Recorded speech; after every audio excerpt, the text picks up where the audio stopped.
Père céleste, c'est notre intention ce soir.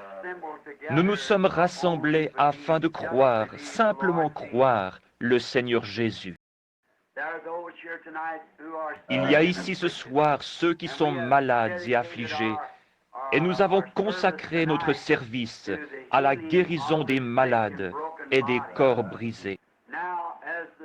Comme le frère vient de chanter ce magnifique cantique, alors Jésus vint. Puisses-tu, Seigneur, venir sur la scène pour nous ce soir et guérir tous ceux qui sont affligés, et ainsi il n'y aura pas une seule personne infirme au milieu de nous ce soir. Accorde-le, Seigneur, et aide-nous alors que nous regardons à la parole pour trouver la foi suffisante pour cette heure. Nous te le demandons dans le nom de Jésus.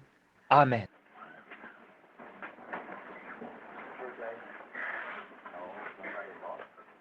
Il y a une paire de lunettes ici que quelqu'un a perdue et qui a été trouvée dans l'église. S'ils vous appartiennent, elles sont ici sur l'estrade, sur la chaire. Je sais que beaucoup travaillent et qu'ils doivent rentrer tôt chez eux. Ainsi, je ne parlerai pas très longtemps. Et ensuite, il y aura une ligne de prière pour les malades. Cela me donne une occasion de me rattraper en m'occupant de quelques-unes des urgences qui étaient dans la pièce d'à côté et que j'ai examinées juste avant d'entrer et aussi cet après-midi. Certaines d'entre elles sont bien sûr très très graves. J'ai fait des visites afin de prier pour les malades. Et j'ai vu la main de notre Seigneur Jésus guérir les malades et les affligés. Oh, comme il est merveilleux. Nous n'avons pas ces services de guérison très souvent, car généralement, le Saint-Esprit vient s'il y a un cas d'urgence et le discerne très vite.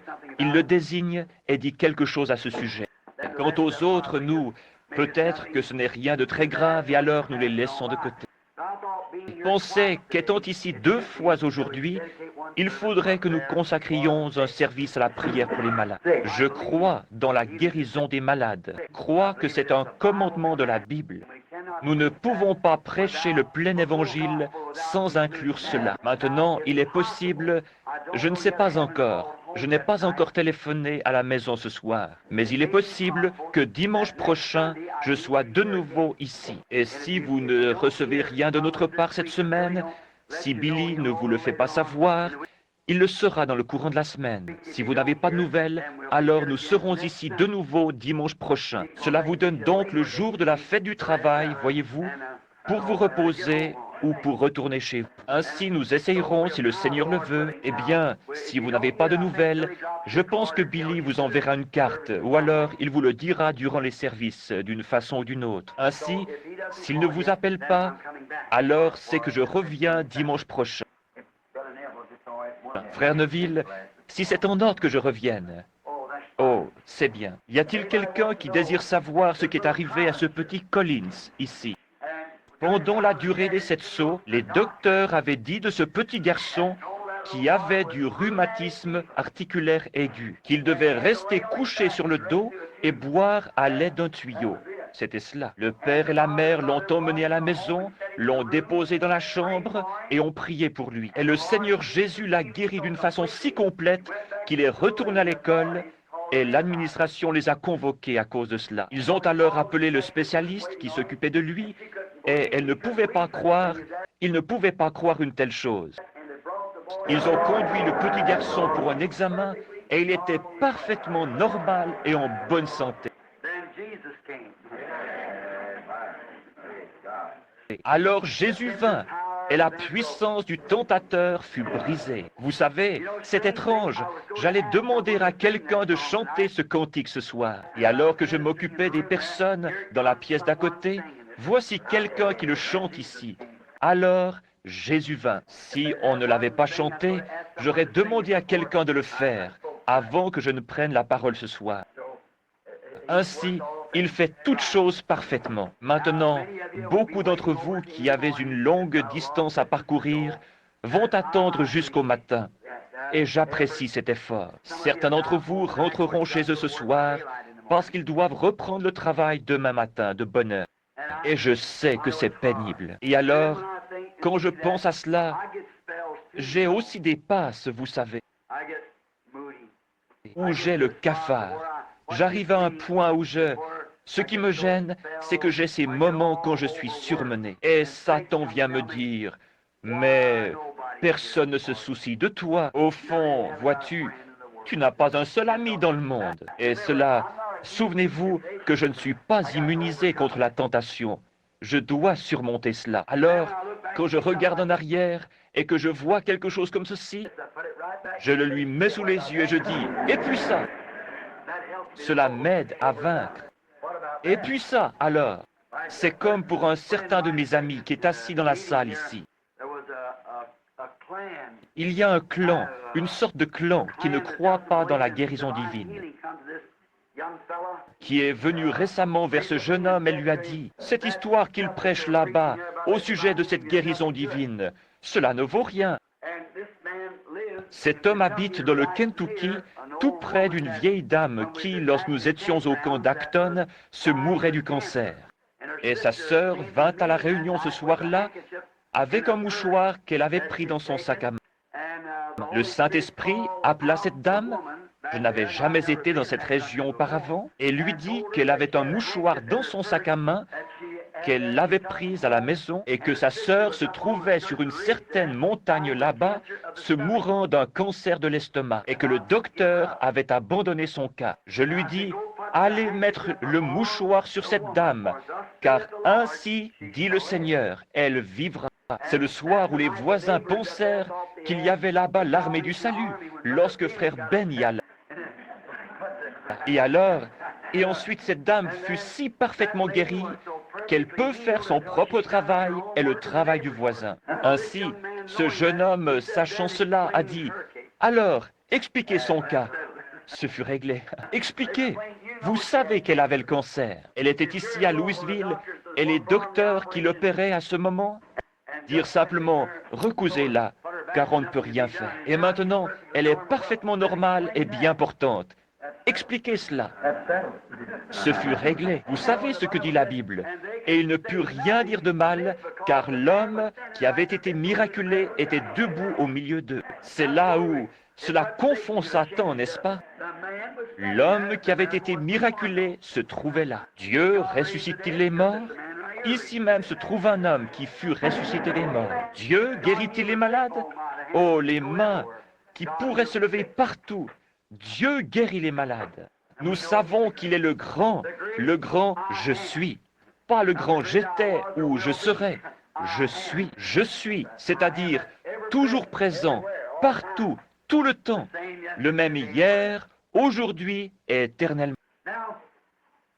Maintenant, dépêchons-nous, lisons dans cette Bible bénie.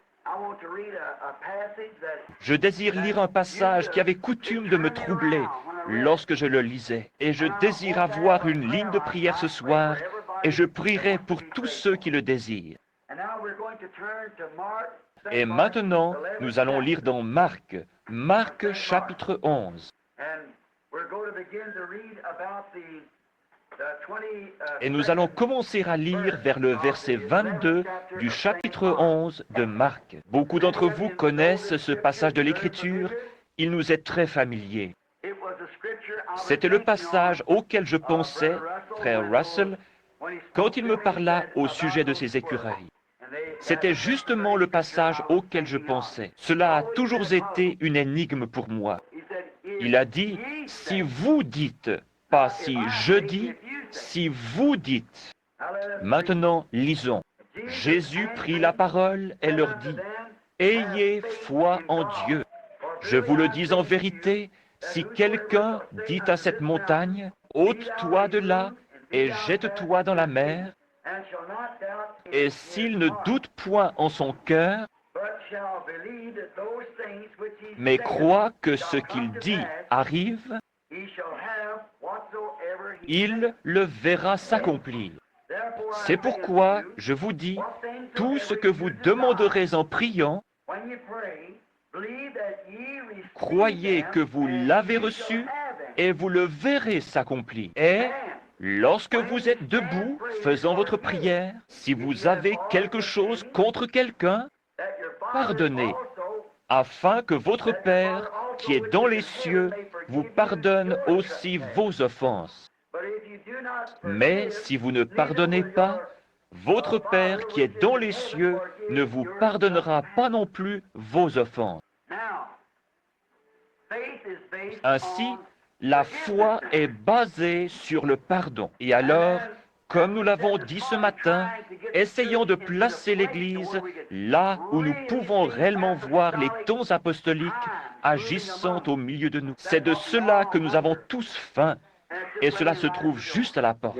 Nous le voyons, mais nous voulons en voir plus. Nous voulons que ce soit une telle effusion que cela nous aide à nous déverser sur d'autres. Souvenez-vous, Jésus, comme nous l'avons dit dans la leçon ce matin, n'a jamais utilisé sa puissance pour lui-même. Il l'utilisa pour les autres. C'est pour cela qu'elle fut envoyée. Et vous pensez parfois, pourquoi un homme comme lui, qui était si plein de puissance, devrait-il être une fois malade? Oui, monsieur. J'ai lu dans un livre quelque part que lorsqu'il ressuscita ce garçon, le fils de la veuve de Naïn, je crois que c'est dans Le Prince de la maison de David, il s'assit sur un rocher et se plaignit d'un mal de tête. Il porta sur lui nos infirmités.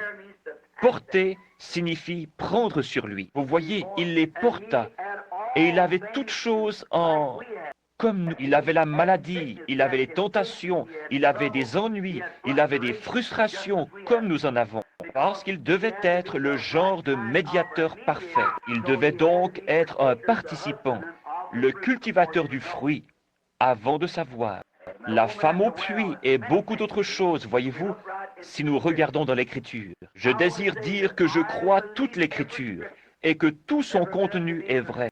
Il y a des critiques aujourd'hui qui ne veulent pas le croire.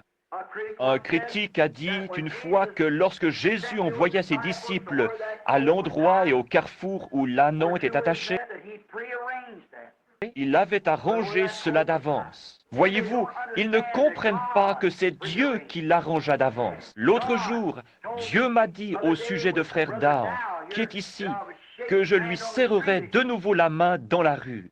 C'est très étrange. Je n'étais pas ici ce matin-là, mais 2 minutes de plus ou 1 minute de plus, et je ne l'aurais pas rencontré dans la rue. Mais je suis sorti de la voiture juste à temps pour lui serrer la main alors qu'il venait dans la rue. Il ne m'a pas reconnu, car il avait enlevé ses lunettes et ainsi, il ne pouvait pas me voir. Mais quand il a entendu ma voix, il a commencé à pleurer. Qu'était-ce? D'habitude, il ne fait pas cela, mais c'était une réponse à ce qui lui avait été dit là-bas sous la tente à oxygène. Je lui ai dit, de même, vous vous assiérez de nouveau dans l'église. C'était le désir de son cœur. Lorsque nous eûmes une réunion à Chicago, il voulait y aller, son cœur le désirait. Je lui envoyai un télégramme de salutation de notre part et de la part des enfants, lui disant que nous prions afin qu'il guérisse rapidement. Et un frère bienveillant qui le visitait nous rapporta qu'il voulait tellement venir. Le voici avec nous ce soir, voyez-vous. Cela n'était pas arrangé d'avance. C'est le même Dieu qui a arrangé cela. Il fait concourir toutes choses parfaitement et au moment précis. Un critique a dit une fois, « Ce n'est pas étonnant que Jésus ait pu prendre 5 pains et en nourrir 5000, car, dit-il, les pains étaient plus gros en ce temps-là, et il a simplement coupé chaque pain pour en nourrir 1000. » Je vous ferai remarquer que c'est ce qu'un petit garçon... Un petit garçon transporta 5 miches de pain qui purent nourrir à satiété 5000 personnes. Et ensuite, n'y eut-il pas 12 paniers pleins qu'ils emportaient? Voyez-vous, oh, ce ne sont que des critiques, c'est tout. Cela ne change pas la parole de Dieu. Elle continue d'être la même. Nous voulons maintenant parler de la foi, mais d'un type de foi différent. La foi parfaite, c'est une grande chose. Or, la foi, la Bible nous dit que la foi vient de ce qu'on entend. Maintenant, vous ne pouvez pas être sauvé sans la foi. Et la foi vous fait croire à l'existence de quelque chose que rien d'autre ne déclare si ce n'est la foi. J'essaye maintenant de vous amener à recevoir la foi afin que vous puissiez être prêts pour cette ligne de prière dans quelques minutes. Maintenant, la foi. Il faut que celui qui s'approche de Dieu croit que Dieu existe. Et il est impossible de plaire à Dieu sans la foi. Vous ne pouvez pas lui plaire. Et si vous dites que vous croyez en Dieu, vous ne l'avez jamais vu. Vous devez donc le croire par la foi. Et si vous pouviez le voir, ce ne serait plus la foi, voyez-vous. Tout ce que les sens déclarent, ce n'est plus la foi. C'est un fait scientifique. Voyez-vous, ce n'est plus la foi. Mais vous devez l'accepter, lui, par la foi. Et celui qui s'approche de Dieu doit croire en Dieu. Et la foi vient de ce qu'on entend la parole de Dieu. Voyez-vous? Vous devez croire premièrement que ceci est la parole de Dieu. Et vous devez venir à Dieu par la parole. Voyez-vous? Prenez simplement la parole, ce qu'elle dit, et dites, c'est juste. Toutes les autres choses qui lui sont contraires ne sont pas justes. Abraham dut croire simplement ce que cette voix lui avait dit. Et lorsqu'il fut âgé de 100 ans, 25 ans plus tard, il croyait cela plus fort que 25 ans plus tôt lorsque cela lui fut donné. Voyez-vous, il le croyait. Et il ne douta pas par incrédulité de la promesse de Dieu, mais il fut fortifié, donnant gloire à Dieu, sachant qu'il pouvait accomplir ce qu'il avait promis. Et c'est ainsi que chacun doit être. Vous devez venir avec une foi infaillible, croyant que Dieu a fait la promesse. Mais maintenant, vous devez être dans une certaine position pour avoir cette foi. Et c'est de cela que nous allons parler, voyez-vous, afin de recevoir cette foi. Dans Hébreux, le livre des Hébreux, au chapitre 11, il nous est dit que la foi est la substance des choses qu'on espère. C'est dit ainsi dans la Bible anglaise. Voilà pourquoi beaucoup de personnes ne parviennent pas à recevoir leur guérison ou ce qu'elles demandent. C'est parce qu'elles prennent la foi pour quelque chose qui n'est pas, voyez-vous.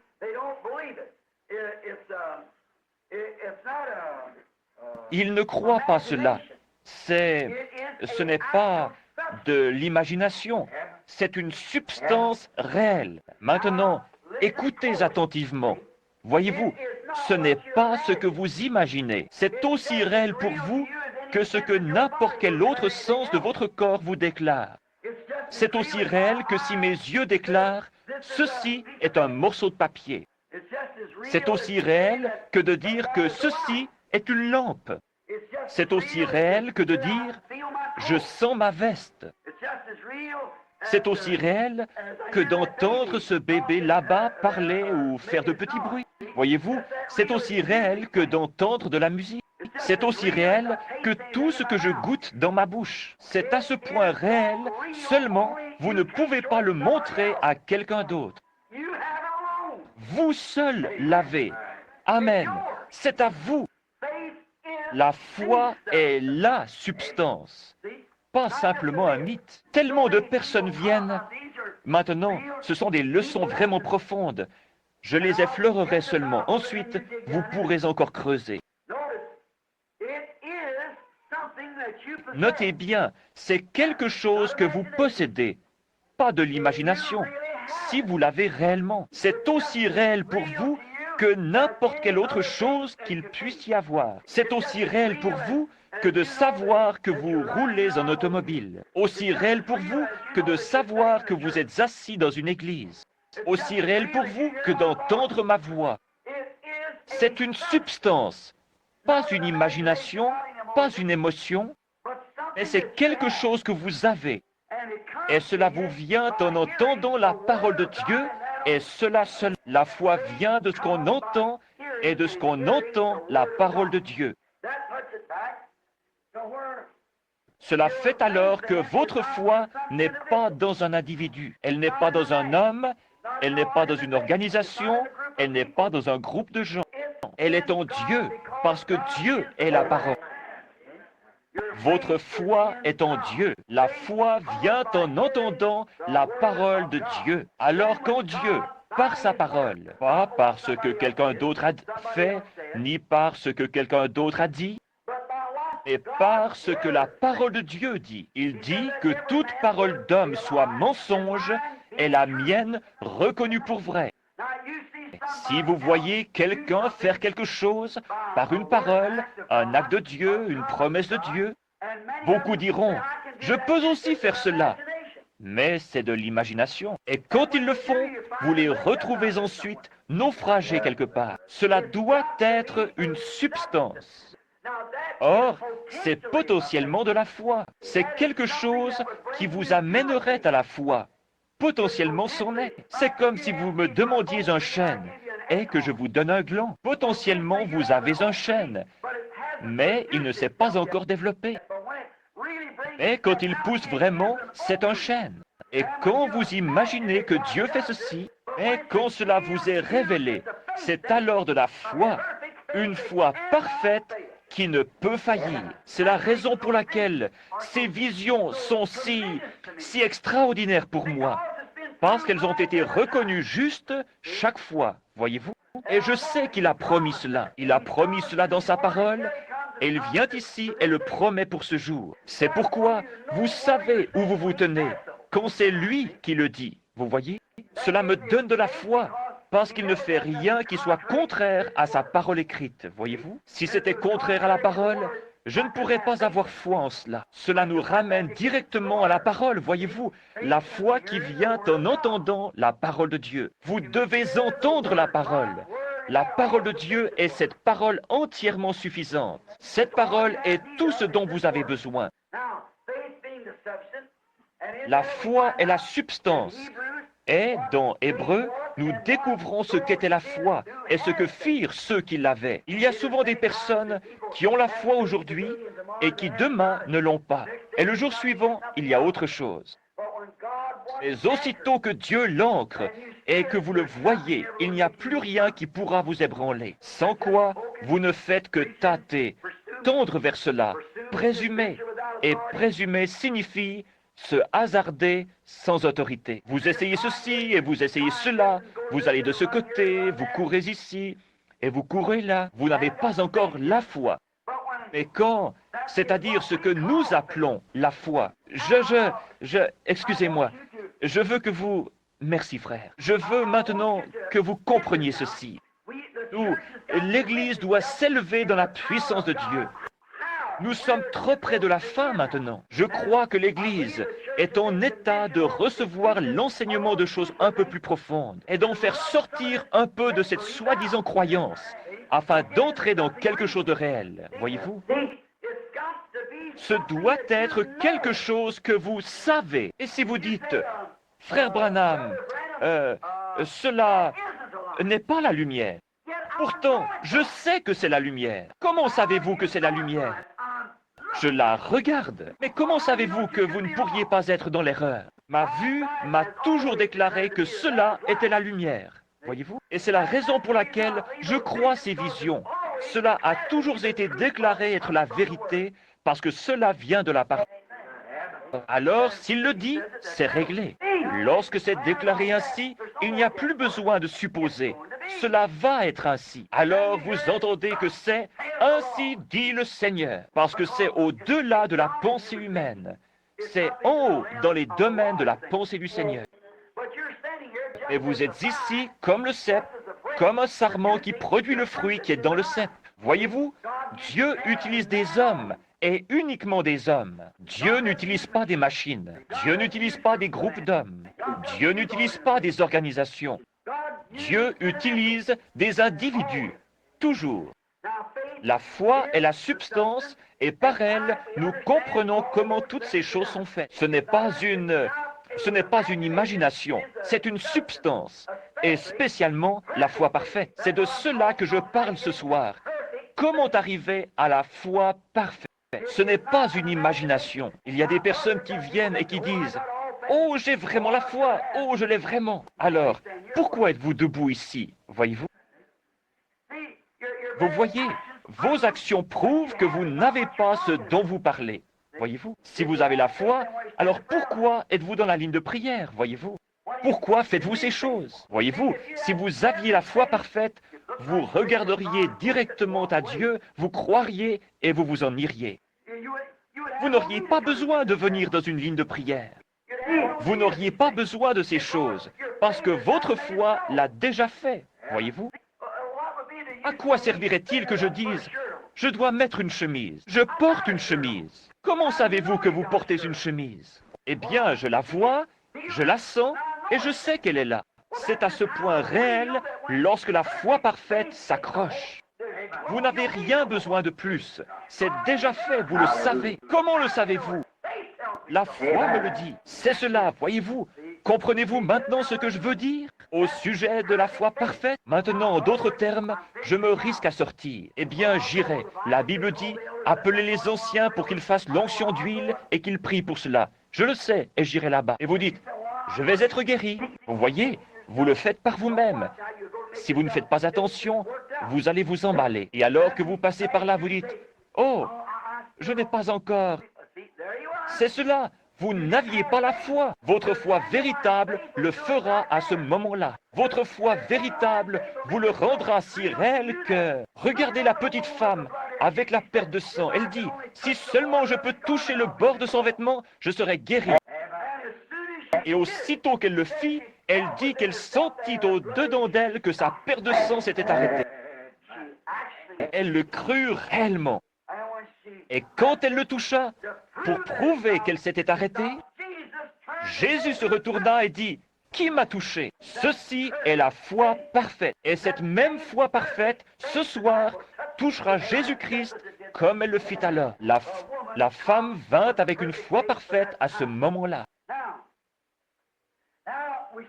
Maintenant, nous voyons qu'au commencement, les disciples n'avaient pas cette foi parfaite. Ils ne l'avaient pas parce qu'ils avaient eu Christ et qu'ils avaient marché avec lui. Mais ensuite, ils eurent Christ en eux. Par conséquent, vous voyez qu'il est difficile d'avoir cette foi parfaite sans le Saint-Esprit.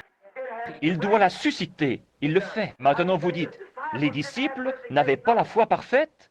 Non, car ils avaient là un enfant épileptique et ils essayaient de chasser ce démon hors de lui, mais ils ne purent pas le faire. Et le Père, voyant Jésus venir, lui dit, « Nous avons amené mon fils vers tes disciples, mais ils n'ont pu le guérir. » Voyez-vous? Et ensuite, les disciples dirent à Jésus, « Pourquoi ne pouvions-nous pas le guérir? » Et Jésus leur dit, « À cause de votre manque de foi, de votre incrédulité. » C'est juste. À cause de votre incrédulité. Maintenant, souvenez-vous qu'ils avaient la puissance. Jésus leur avait donné la puissance pour guérir les malades, ressusciter les morts et chasser les démons juste quelques jours avant. Ils avaient la puissance, mais pas la foi pour utiliser la puissance. Maintenant, voilà le Branham Tabernacle. Voilà l'Église, l'épouse aujourd'hui. Le Saint-Esprit est ici, avec la puissance. Mais vous n'avez pas cette foi pour l'animer. Voyez-vous ce que je veux dire? Il faut de la foi pour l'animer. Tenez, j'ai une cartouche que j'ai chargée à la main. Je sais ce qu'elle fera selon la balistique, de même que la parole. Mais je dois tirer un coup de feu. Le feu doit arriver à la poudre. La poudre a la puissance, mais elle doit avoir le feu pour l'allumer. Et c'est la même chose. La poudre est dans la cartouche. Mais elle a besoin de la foi pour l'allumer et la projeter dehors. C'est cela qu'il faut, la foi parfaite pour mettre le feu à la puissance du Saint-Esprit que nous avons maintenant depuis qu'il est venu. La foi pour mettre le feu, pour voir de grandes choses. La foi, quelque chose qui vous présente cela. Avec un cœur plein de joie, vous marchez dans la chambre de malade, sachant exactement ce que vous allez dire. Vous y pénétrez en sachant ce qui va arriver, car quelque chose a déjà été révélé, et vous le savez. Alors vous entrez et dites, « Au nom de Jésus-Christ, levez-vous de là. Ainsi dit le Seigneur. » Vous y êtes, c'est la foi parfaite. S'il y avait 10 millions de personnes à cet endroit, disant que cela n'arriverait pas, vous savez que cela arrivera de toute façon, parce que vous le savez. Cela arrivera, peu importe ce que quiconque peut dire. Vous êtes celui qui a la foi. Pourriez-vous vous imaginer Josué rassemblant les anciens d'Israël et leur disant, « Hé, frères, nous sommes les serviteurs du Seigneur.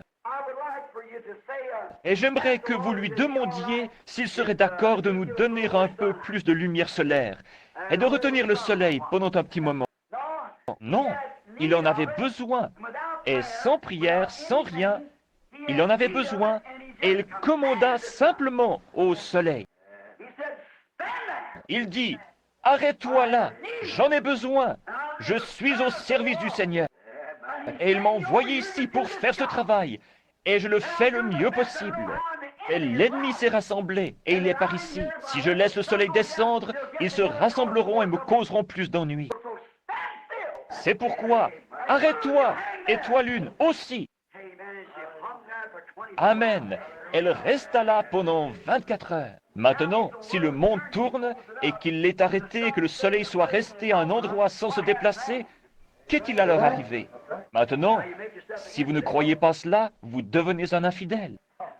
Et alors, si vous le croyez, vous vous mettez la science à dos, parce qu'ils disent que si le monde s'arrêtait, il tomberait. Ainsi, qu'en est-il? Si vous dites que la parole de Dieu n'est pas juste, alors vous êtes un infidèle, voyez-vous? Mais cela arriva, c'est le principal.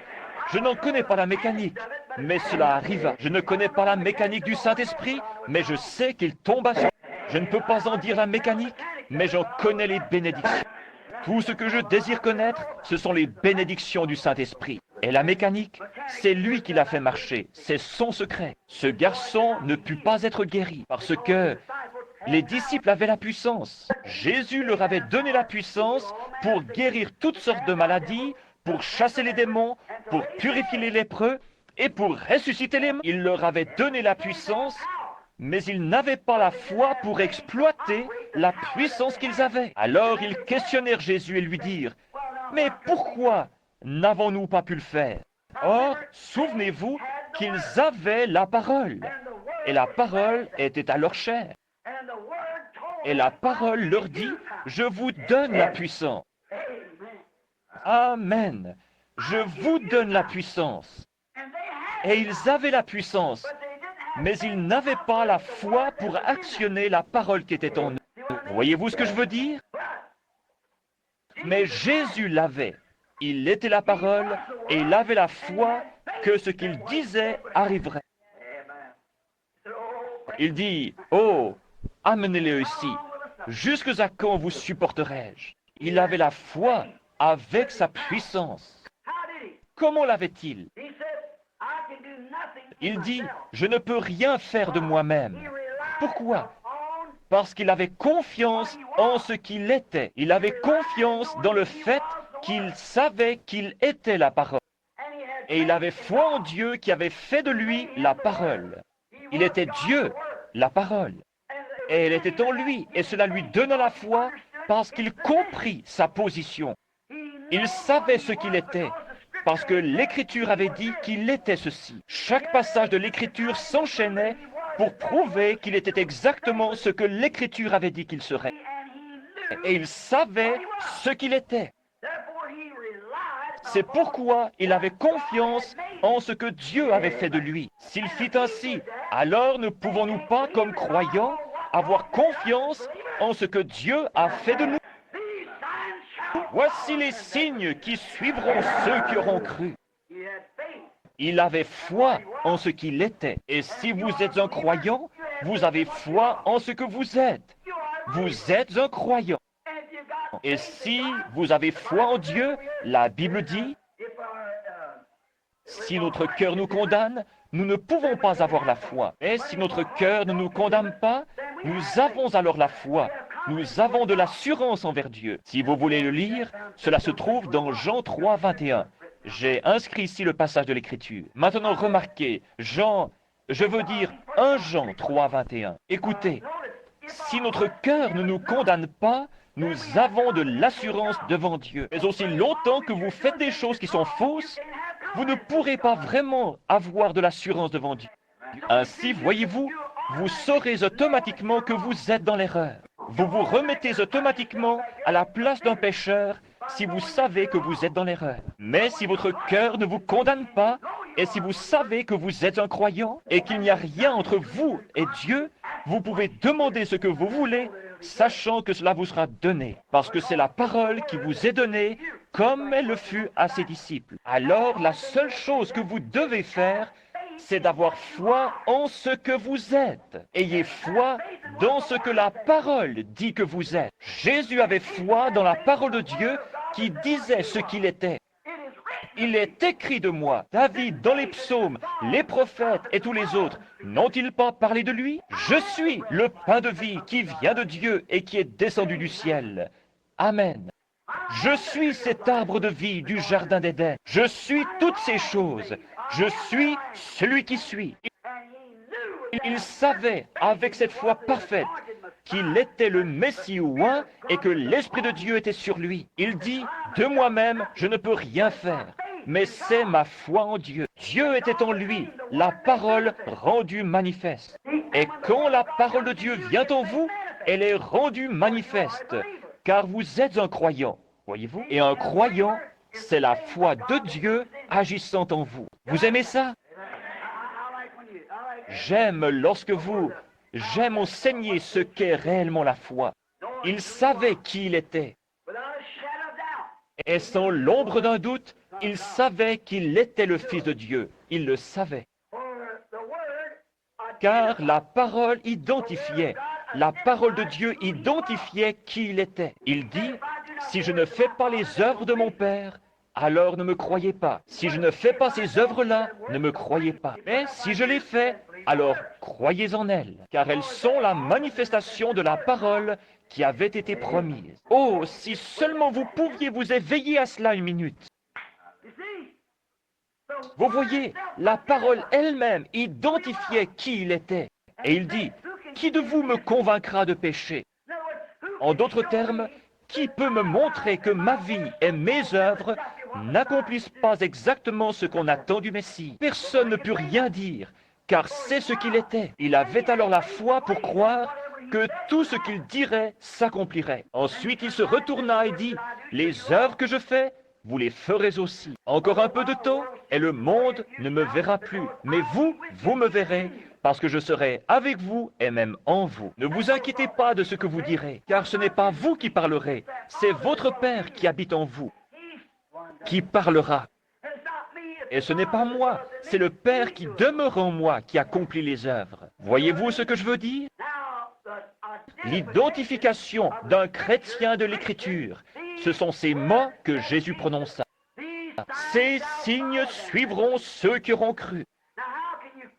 Comment pouvez-vous vous appeler un croyant, un peuple, et nier ces mots? Comment pouvez-vous vous appeler un croyant et nier une partie de cette parole?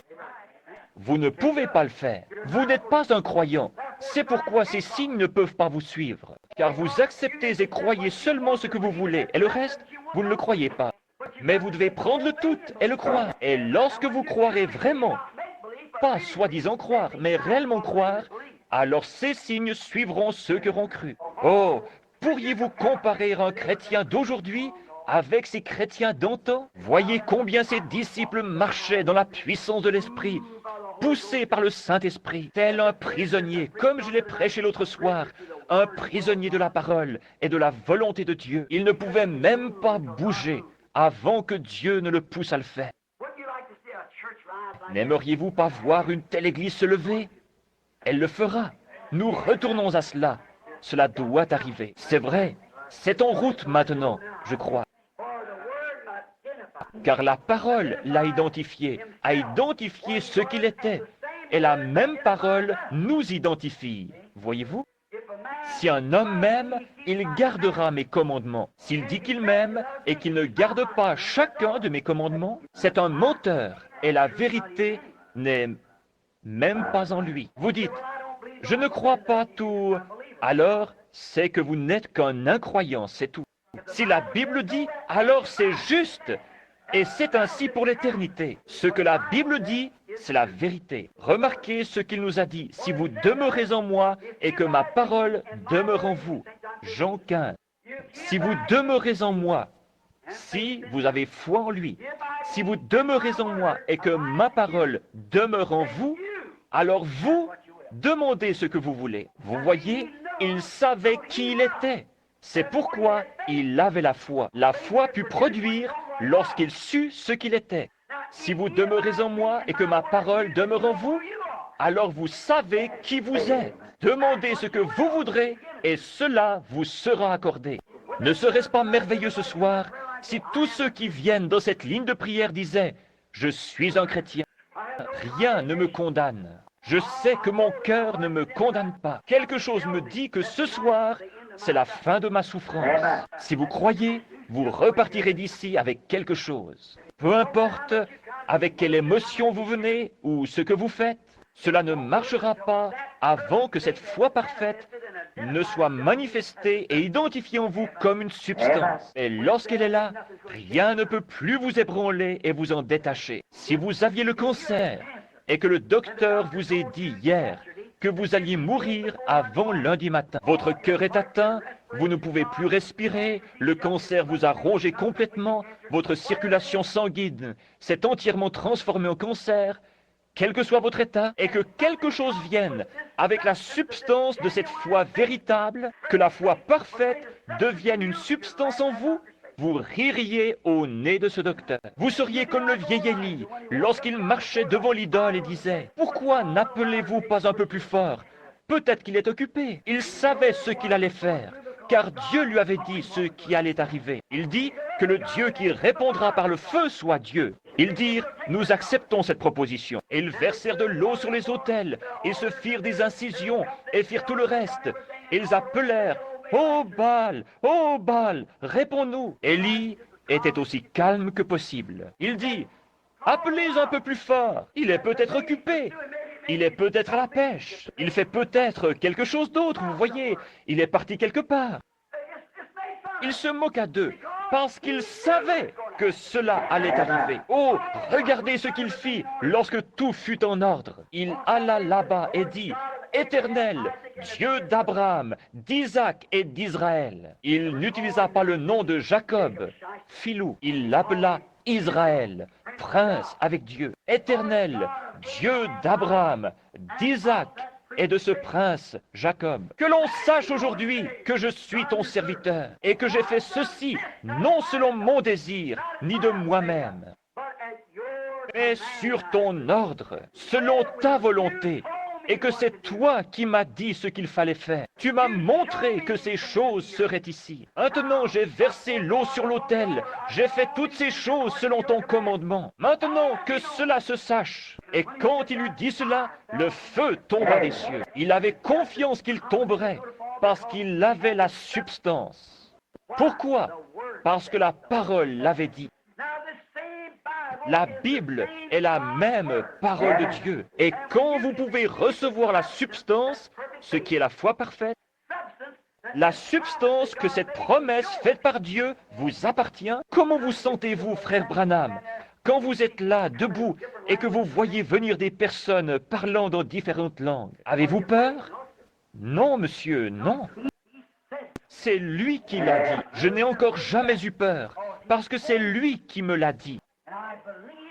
Et je crois que c'est la vérité. S'il me disait ce soir d'aller au cimetière présidentiel et de ressusciter demain matin George Washington, j'inviterais le monde entier, je dirais, venez le voir s'accomplir. Amenez tous les critiques possibles et mettez-les là autour, car vous allez voir la gloire de Dieu. Mettez cette chaise à cet endroit, afin que vous puissiez vous asseoir et vous reposer un petit moment. Il sera là dans un moment, aussitôt que je l'appelle. Lorsque je vis cette nuit, ou plutôt ce jour-là, ce petit garçon en Finlande, qui était étendu mort depuis une demi-heure, le corps écrasé, le sang coulant des yeux, du nez et des oreilles, ses petites jambes brisées dans ses petites chaussettes, et ses pieds sortant du bout de ses chaussettes, plus de souliers. Alors que je regardais cela, je pensais, ça devrait être ce garçon-là. Je dis, dites, regardons à la fin de cette Bible, frère Moore. Frère Lindsay et frère Moore regardaient, et c'était écrit, il arrivera, dit le Seigneur. Oh là là, que dans un pays où il pousse beaucoup de sapins et où des rochers sont amoncelés, il y aura un petit garçon aux cheveux coupés courts. Il portera des pantalons courts qui se boutonnent ici en haut et des chaussettes longues. Il aura les yeux bruns et ceux-ci seront révulsés. Il sera tué dans un accident d'automobile. Mais tu poseras tes mains sur lui et il reviendra à la vie. C'était écrit là et il était étendu là. Amen. Attendons la parole. Je dis, si ce garçon n'est pas vivant d'ici 2 minutes, alors je suis un faux prophète. Chassez-moi hors de Finlande. Et s'il est vivant, tombez sur votre face et repentez-vous. Je dis, mort, tu ne peux le retenir. Je réclamais son esprit selon la parole de Dieu au nom de Jésus-Christ. Elle se leva d'un bond. C'est vrai, vous voyez, la foi s'y accrocha. Dieu l'a dit, et le voilà. C'est Dieu qui parle en ce jour par des visions. Mais si cette vision était contraire à ceci, elle serait fausse.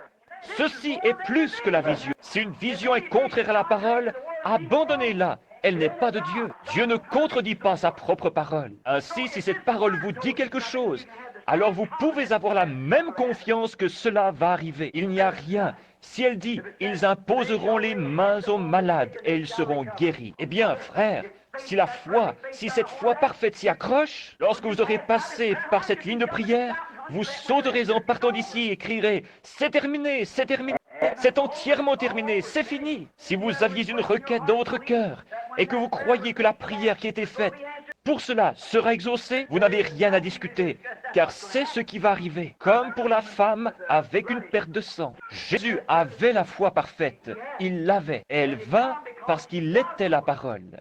Et vous devenez la parole. Vous devenez la parole comme vous recevez la parole. Si vous demeurez en moi et que mes paroles demeurent en vous, mes paroles, c'est-à-dire cette parole, demeurent en vous, demandez ce que vous voudrez et cela vous sera accordé. Voyez-vous? Si vous dites à cette montagne, ôte-toi de là, et si vous ne doutez pas et croyez que ce que vous dites arrive, vous le verrez s'accomplir. Tout ce que vous demanderez en priant, croyez que vous l'avez reçu, et vous le verrez s'accomplir. Cela vous sera donné. Ni le temps, ni l'espace, ni rien d'autre ne le changera. Vous savez que c'est fait. C'est déjà fini. Maintenant, regardez.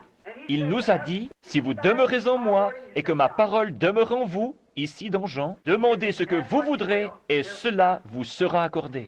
Alors, reconnaissez votre position dans l'Écriture en tant que croyant. Voyez-vous, vous devez reconnaître votre position de même qu'il reconnut sa position. N'est-il pas écrit que Christ viendrait et qu'il ferait toutes ces choses, dit-il à Cléopas et aux autres ce matin-là? N'est-il pas écrit dans les Écritures qu'il devait souffrir, être mis à mort pour ensuite ressusciter le troisième jour? Pourquoi êtes-vous si lents à comprendre? Et ils pensèrent, comme cet homme parle différemment des autres hommes. Et quand ils furent dans l'auberge, ils découvrirent que c'était lui. Voyez-vous, leurs yeux étaient empêchés de le reconnaître. Toutefois, ils remarquèrent qu'il se référait continuellement à l'Écriture et ils surent que c'était lui. Vous devez croire en ce que vous demandez. Si vous êtes un croyant, reconnaissez-vous comme tel. Reconnaissez que ces choses sont pour vous. S'il y a une condamnation dans votre vie, commencez par rectifier cela, voyez-vous. Si vous avez une condamnation dans votre jeu, ou vous pouvez demander à Oral Roberts et une douzaine d'autres personnes qui ont la foi de venir ici et de prier pour vous, et de sauter de bas en haut, et de verser de l'huile sur vous, 5 litres à la fois, mais cela ne bougera toujours pas, c'est vrai. Qu'arrive-t-il à ceux qui ne sont pas guéris dans les réunions d'oral? Je les retrouve dans la ligne de prière. Vous l'entendez dire, on a déjà prié pour vous. Un homme avec des cheveux foncés, assez grand, ayant une forte mâchoire. C'est Oral Roberts, voyez-vous. Et c'était dans telle ville, un endroit appelé ainsi. Oui, c'est vrai, voyez-vous. Tel homme a prié pour vous. Vous voyez, comme cela. Mais voici votre ennui, voyez-vous. Allez rectifier cette chose. Allez là-bas et confessez ce péché à votre mari ou à votre femme. Allez faire cette chose. Cela ne vous fera jamais de bien, peu importe qui prie pour vous, avant que vous ne rectifiez cela. La condamnation est dans votre cœur, et Dieu ne viendra pas dans ce cœur qui est condamné. Dieu n'y habite pas, vous devez le rectifier. Ensuite, quand vous l'avez fait, vous devez avoir la foi. Si tout est juste, vous devez avoir la foi et croire. N'ayez pas peur. Dans le livre de Job, il est dit que Job eut peur. Et ce qu'il craignit arriva effectivement. Qu'est-ce qui en fut la cause? Sa crainte. C'est ce qui le fit arriver. Sa foi l'aurait gardé de cela, mais sa crainte le lui amena. Il avait peur que cela n'arrive, et cela arriva. S'il avait su que cela n'arriverait pas, cela ne serait pas arrivé. Voyez-vous ce que je veux dire? Si vous avez peur, lorsque vous venez dans la ligne de prière, et que vous pensez, peut-être que je n'ai pas une foi suffisante, Cela n'arrivera jamais, ne vous inquiétez pas. Mais si vous savez que cela va arriver, cela arrivera, voyez-vous. C'est la substance de quelque chose. Job craignit que ces choses lui arrivent, et elles lui arrivèrent. Si vous craignez que votre maladie ne vous quitte pas, elle ne vous quittera pas. Si vous avez la foi, elle vous quittera. Demandez à n'importe quel médecin. La première chose qu'il fera, c'est de vous donner confiance dans le médicament qu'il vous donne. Si vous n'avez pas confiance en lui, vous feriez mieux de le laisser. Voyez-vous? C'est sûr. Alors qu'est-ce que c'est? C'est la foi qui opère la guérison. C'est la foi qui fait cela tout le temps. Pierre, tout alla bien pour lui, jusqu'à ce qu'il eut peur. La parole lui avait dit qu'il pouvait marcher sur l'eau. Il eut peur. D'abord, car il pensa que c'était un fantôme. Et il dit, « Seigneur, si c'est toi, ordonne que j'aille vers toi sur les eaux. » Il dit, « Viens. » C'est exactement la même chose que Jacques 5, 14 et que Marc 16. Le même Dieu qui a dit cela dit, « Viens. » Et ainsi, il commença à marcher. Tout allait bien. Il sortit du bateau et commença à marcher sur... Il y avait un gros orage sur la mer, vous savez, avec de grandes vagues, coiffées d'une crête blanche. Elles étaient plus grosses que les collines ici autour, et l'écume se brisait sur eux. C'était terrifiant de voir peut-être les 5 ou 6 mètres d'écume blanche, et ces vagues qui se brisaient. Et ce fut une chose terrifiante pour lui de demander, « Seigneur, si c'est toi !» Voyez-vous, il ressemblait à une ombre ou à un esprit. Il dit, « Si c'est toi, ordonne que j'aille vers toi sur les eaux. » Jésus lui dit, « Viens. » Et il fit un pas et dit, « C'est le Seigneur, je vais simplement marcher. » Mais quand il regarda les vagues, il eut peur. Que se passa-t-il dans son esprit? Premièrement, il pensa, « Je vais marcher, parce que la parole m'a dit de marcher. » Et ensuite, il regarda assez... Eh bien, il regarda assez simple. Il regarda et vit la grosseur de ces vagues, et il eut peur. Et aussitôt, il s'enfonça. Voyez-vous? Ce qu'il craignit arriva. Ce qu'il crut arriva. Quand il crut qu'il pouvait marcher, il marcha. Quand il eut peur, malgré sa croyance, alors sa substance le quitta. Le voyez-vous? Il professait toujours sa foi, mais il n'avait pas la substance. La substance aurait passé par-dessus cette vague et aurait été directement vers lui. S'il avait eu la foi parfaite, voyez-vous, mais il ne l'avait pas. Il pensait qu'il l'avait. Il l'avait au début. Il était prêt à se hasarder en dehors du bateau. Le Seigneur m'a dit de le faire. Cela doit arriver. Il sortit donc du bateau et s'en alla. Il ne pensa jamais aux vagues et combien elles étaient contraires. Cela ne lui vint jamais à l'esprit. Maintenant, quand vous commencez à penser, maintenant, attendez, vous savez, j'ai été malade si longtemps, Stop! Vous feriez mieux de retourner sur le bateau, voyez-vous? Voyez-vous? Et quand vous arrêtez de penser à cela, Abraham ne considéra point que son corps était déjà usé et que Sarah n'était plus en état d'avoir des enfants. Il ne pensa pas à cela, il ne le considéra même pas. Cela ne lui vint même pas à l'esprit. Il ne le considéra même pas du tout. Il considéra seulement ce que Dieu avait dit et il alla de l'avant. Aussi longtemps que Pierre fit cela, il marcha. Mais Jésus vivait dans un monde que personne ne connaissait.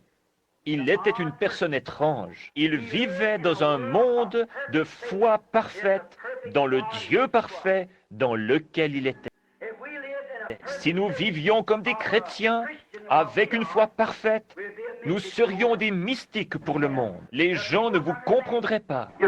Vous marcheriez dans l'esprit. Ce que l'esprit dirait, vous le feriez. Ce qu'il interdirait, vous ne le feriez pas.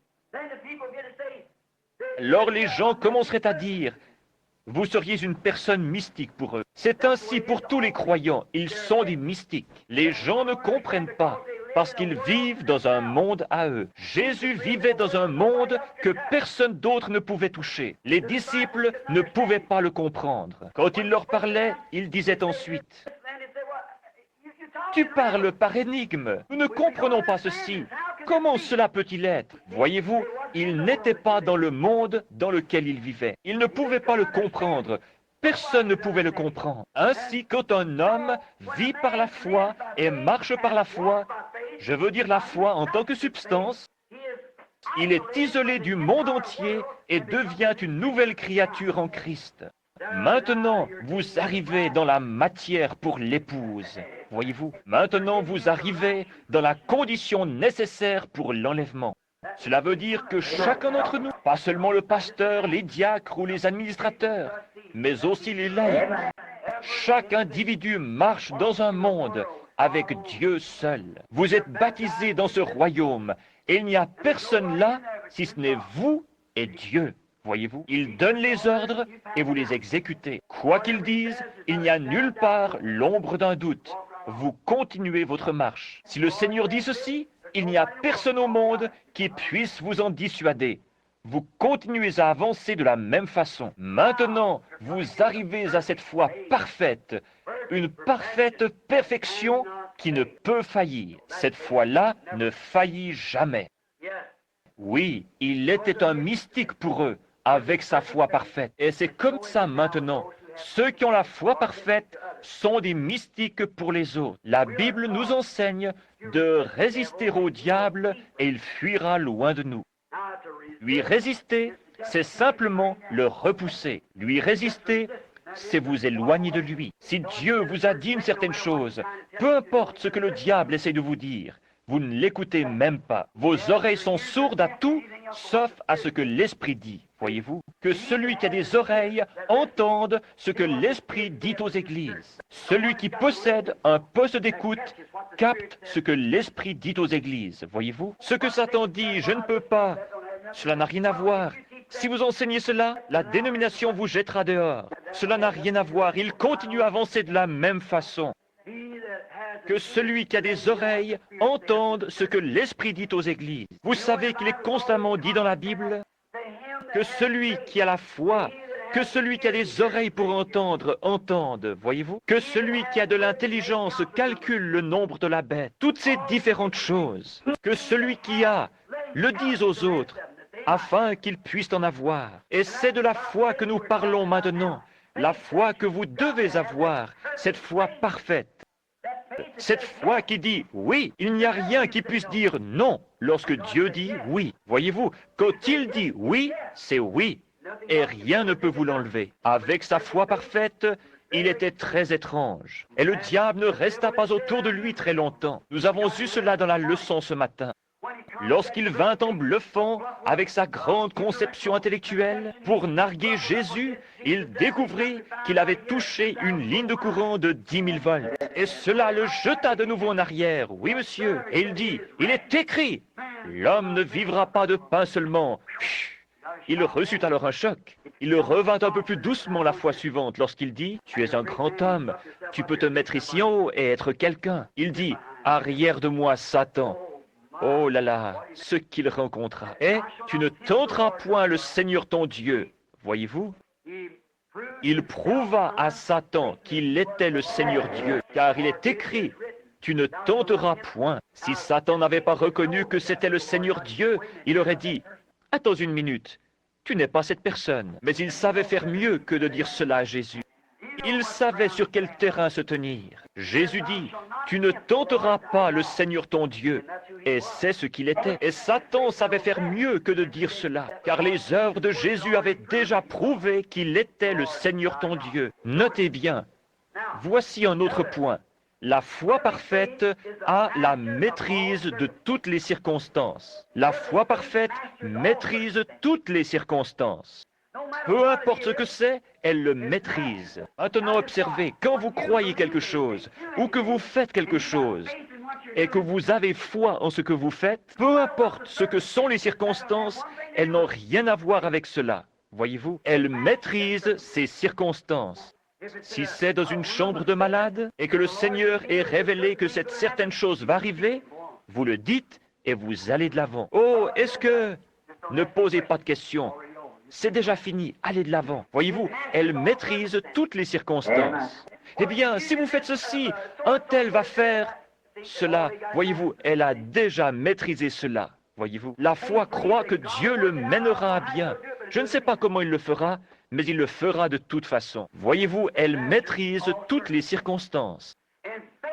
La foi et l'amour sont parents, car vous ne pouvez pas avoir la foi à moins que vous ayez l'amour.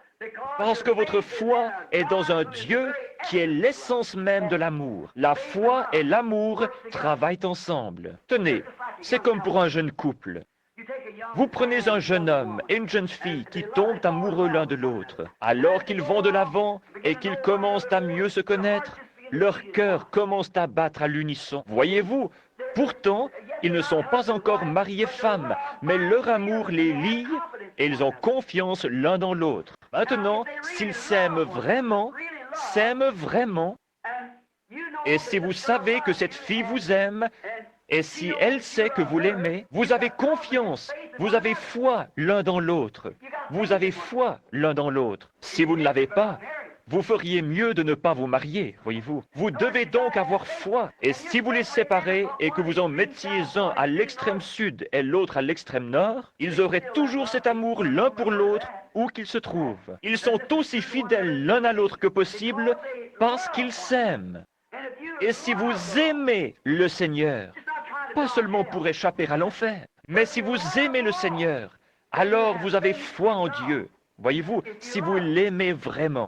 C'est comme ce qui est arrivé ici à Louisville, il n'y a pas longtemps. Il y avait une demoiselle chrétienne depuis de nombreuses années, tomba amoureuse d'un homme qui, lui, était chrétien depuis environ 2 ans. Et ainsi, ils se marièrent, ils s'aimaient et avaient confiance l'un dans l'autre et ils se marièrent. Et la femme dit à son mari, « Chéri, cela doit être difficile pour toi, car tu n'es qu'un jeune chrétien, et tu as dû passer par tant de choses. » Car il buvait. Elle dit, « Tu as dû passer par tellement de choses, et je sais que tu dois être terriblement tenté. » Mais dit-elle, « Je désire maintenant que tu saches une chose.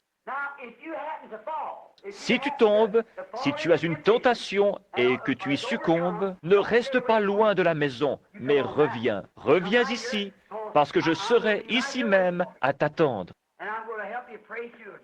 Et je t'aiderai à prier jusqu'à ce que tu aies la victoire. Je resterai avec toi, parce que lorsque je t'ai épousé, je l'ai fait parce que je t'aimais. Et peu importe ce que tu es, je t'aimerai toujours. Quelques jours après cela, alors qu'il mangeait son dîner avec d'autres hommes dans la chaufferie, il leur parla de cela et leur dit, « Comment un homme pourrait-il faire une seule fois quelque chose de mal quand il y a quelqu'un qui vous aime ainsi ?» Voyez-vous, c'est cela. Comment pourriez-vous abuser de cette confiance? Et lorsque nous étions des pécheurs, et que nous étions sans Dieu, éloignés de lui, dans le monde, dans la saleté, dans la boue, comme j'en ai parlé ce matin. Dieu est venu à nous. Dieu vous a cherché. Vous n'avez jamais cherché Dieu. Nul ne peut venir à moi si le Père ne l'attire. Et Dieu est venu dans la saleté où vous étiez. Vous y a cherché et vous en a fait sortir. Cela devrait créer un amour parfait. Regardez ce que vous étiez et regardez ce que vous êtes. Qui a fait cela? Quelqu'un qui vous aimait. Alors, ne pouvez-vous pas avoir foi dans ce qu'il vous a promis? Un réel et véritable amour créera en vous la confiance dans sa parole. Il m'a pris alors que je n'étais rien, et je ne suis toujours rien, mais je suis dans sa main. Il m'a pris et il m'a aimé alors que j'étais repoussant. Il vous a aimé alors que vous étiez repoussant. Mais il vous a transformé. C'est ce que disait la sœur de couleur cette fois-là dans son témoignage. Je ne suis pas ce que je devrais être, et je ne suis pas ce que je voudrais être, mais je ne suis pas ce que j'étais. Elle savait qu'elle avait fait du chemin et que quelque chose était arrivé. Et c'est ainsi, si Dieu, quand j'étais séparé de lui, m'aima à tel point qu'il se baissa pour me ramasser, cela me donne confiance dans le fait qu'il désire m'utiliser. Il a un but en faisant cela. Il a vu quelque chose en moi. Il a vu quelque chose en vous. Il avait une raison de vous sauver. Regardez les gens qui ne sont pas sauvés aujourd'hui. Regardez les millions qu'il aurait pu prendre à votre place. Mais il vous a pris, vous. Amen. Personne ne peut prendre votre place. Amen. Vous êtes dans l'économie de Dieu. Personne ne peut le faire. C'est son amour envers vous. Alors votre amour ne va-t-il pas s'élever de nouveau vers lui? C'est là une affaire d'amour. Peu importe la situation, Les circonstances sont maîtrisées par cet amour qui crée la foi. Quand Dieu vous aime et que vous aimez Dieu et que vous vous aimez l'un l'autre, cela apporte la foi. Très bien. Alors, rien ne peut empêcher que cela produise exactement ce que Dieu a promis de faire. Maintenant, regardez. La foi parfaite est pure, aussi pure que l'amour, voyez-vous. Lorsque vous aimez quelqu'un et que vous avez de l'amour pour votre mari ou pour votre femme, il n'est pas nécessaire que quelqu'un vienne vous dire que vous ne le faites pas, parce que vous le faites et vous le savez. Maintenant, si je vous demandais, comment pouvez-vous prouver que vous le faites? Oh, je le prouve par la manière dont je vis vis-à-vis de lui, voyez-vous. Je suis une épouse fidèle et honnête. Je suis un mari loyal et honnête. Et cela prouve que j'aime ma femme ou que j'aime mon mari. Voyez-vous, votre vie prouve ce que vous êtes. C'est ainsi pour le christianisme, voyez-vous. Votre foi, vous avez confiance l'un dans l'autre. Cela est pur. Et il y a quelque chose de réel que vous ne pouvez pas montrer à quelqu'un d'autre. Pourtant, vous l'avez et vos actions le prouvent.